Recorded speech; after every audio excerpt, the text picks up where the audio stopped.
পরিবার, কর্মক্ষেত্র কিংবা সমাজ সব জায়গাতেই নারীদের জন্য থাকে বহুমুখী চ্যালেঞ্জ। আর কর্মজীবী নারীর ক্ষেত্রে সেই চ্যালেঞ্জটা বহু গুণে। সংসার এবং সন্তানের পাশাপাশি চাকরিটাও তাদের সামলাতে হয় সমান তারে। তার মধ্যেও কর্মক্ষেত্রে পেরোতে হচ্ছে নানা বাধা, পরিবার এবং সমাজে সহ্য করতে হচ্ছে শত গঞ্জনা। 2025 সালে এসেও নারী শ্রমিকদের পথ চলা কতটা মসৃণ করতে পেরেছি আমরা।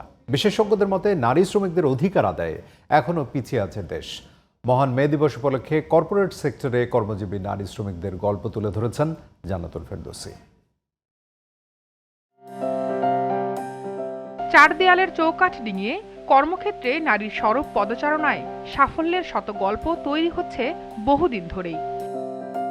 শ্রমের মূল্য কিংবা ন্যায্য অধিকার এসবের বাইরেও নারী শ্রমিকদের জন্য আছে আরেক কঠিন বাস্তবতা, যেখানে পরিবারের দায়িত্ব আর চাকরি সামলাতে হয় একই সাথে। সকালে উঠে আমার দেখা যায় আমার হাজব্যান্ডের নাস্তাটা রেডি করতে হয়, তারপর আমাদেরটা না হইলেও অ্যাটলিস্ট আমার বেবি সারাদিন কি খাবে না খাবে ওগুলো সব টাইম টেবিল ফিক্সড করে দিয়ে আসি, ওর খাবার রেডি করে তারপর রেডি হয়ে অফিসে আসা। তপ্ত রোদের মাঝে কিংবা শীতাতপ নিয়ন্ত্রিত অফিস কক্ষে নারী তার শ্রমের স্বাক্ষর রাখছে সমান তালে, কিন্তু সমান অধিকার আর নিরাপদ কর্মপরিবেশের নিশ্চয়তা এখনো যেন অধরা।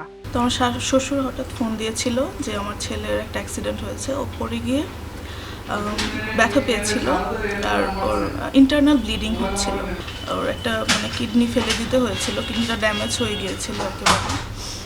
তো এটা খুব একটা মর্মান্তিক মনে হয় আমার কাছে। অনেকে আমাকে অনেক ধরনের কথা বলেছে, তুমি কেন চাকরি করছো, আবার অনেক এরকম কথাও বলে যে তুমি ব্যাংকে চাকরি করো সেই জন্য তোমার ছেলের সাথে এরকম হয়েছে। বাংলাদেশ পরিসংখ্যান ব্যুরো বিবিএস-এর জরিপ অনুযায়ী কর্মজীবী পুরুষের তুলনায় কর্মজীবী নারী কাজ করেন 3 গুণ, অথচ সেই তুলনায় নারীর প্রয়োজনীয় সুবিধা নিশ্চিতের বিষয়টি এখনো অবহেলিত। মেয়েরা যেখানে যেই কর্মস্থলে কাজ করুক, প্রত্যেকটা কর্মস্থলের সাথে মেয়েদের বাচ্চা রাখার যদি ব্যবস্থা করা হতো, তাহলে আমাদের সমাজের মেয়েরা আরও বেশি কর্মক্ষেত্রে যোগ দিতে পারতো এবং তারা সেখানে মনোযোগ সহকারে, দক্ষতা সহকারে কাজ করতে পারতো। আগামীতে আমরা আরও বেশি ফ্যাসিলিটি দিব। আমি যে প্রবলেমগুলো বা যে দিকগুলো ফেস করেছি, আমি আমার এমপ্লয়ীদেরকে আসলে এইগুলো থেকে আমি চাইবো ওরা ভালো কিছু পাক, আমাদেরকে সম্মান করুক, আমাদের কাজের প্রতিটা কষ্টের গুরুত্ব তারা দিক, তাহলেই আসলে একটা পর্যায়ে যাওয়া সম্ভব। নারীর সমতা, মর্যাদা, অধিকারের প্রশ্নে বড় পরিসরে পরিবর্তন রাতারাতি সম্ভব নয়, তবে চর্চা শুরুটা জরুরি। কর্মক্ষেত্রে নারী সমস্যার সমাধানে প্রতিটি অফিস, ফ্যাক্টরি সহ বিভিন্ন কর্মক্ষেত্র কেন্দ্রিক কমিটি গঠনের পরামর্শ বিশেষজ্ঞদের।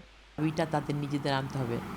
ওরা কেন দাবিটা আনতে চায় না? যদি বাড়িতে এই ধরনের কথা বলে তার চাকরিতে যেতে দেবে না, সে যদি চাকরির জায়গায় প্রতিবাদ করে তখন তাকে বের করে দেওয়া হবে। প্রত্যেকটা জায়গায় কর্পোরেটদের সব জায়গায় নারীবান্ধব পরিবেশ করব, যৌন হয়রানি বন্ধের যে নীতিমালা আছে সেই কমিটি করা হবে।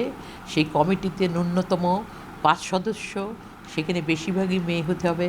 শ্রমিক অধিকারের বিষয়টিকে শুধু বছরের নির্দিষ্ট দিনে আনুষ্ঠানিকতায় সীমাবদ্ধ না রেখে যথাযথ সম্মান ও অধিকার নিশ্চিতে আন্তরিক হয়ে উঠুক সবাই।